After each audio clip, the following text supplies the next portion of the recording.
mga kapuso, makakapiling naman natin sa pamamagitan ng telepono ang tagapagsalita ng Philippine National Police, si Chief Superintendent Wilben Mayor. Sir, magandang hapon. Welcome sa QRT. Emil, magandang hapon at sa mga nakikinig ng inyong palatuntunan at nanonood, magandang gabi na po pala, Emil. General, Emil. sir, kayo na ho maglahad sa ating mga taga-subaybay, yung nung handaan ng Philippine National Police, ngayong ilang araw na lang ang eleksyon na. Go ahead, sir. Yes, Emil, ang Philippine National Police ay nakahanda na po. All systems go na tayo. At ang ating mga kapulisan po ay nakadeploy na rin.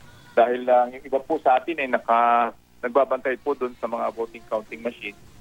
Meron po tayo mga reserve force dito sa national headquarters at mga regional headquarters.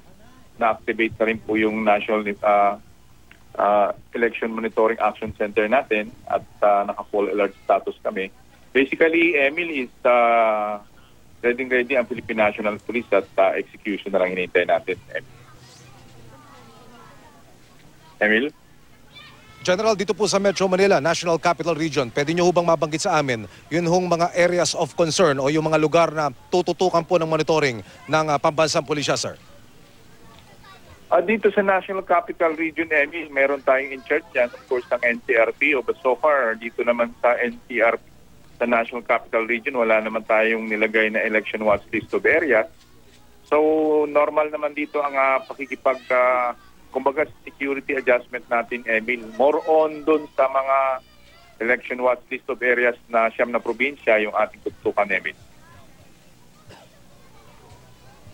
General, kamustahin na rin namin yun hong monitoring ng PNP dito po sa Visayas at Mindanao Region. General, sir.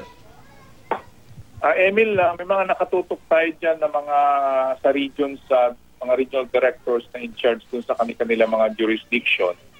And of course, doon sa South, meron tayong interagency or task force na binuo para doon sa energy facilities natin dahil may mga pagkakataon na ito ay binobomba. But again, we assure the public that sabi nga ng Department of Energy, meron namang enough na power supply at ang Armed Forces at ang Philippine National Police ay nakabantay naman dito, Emil.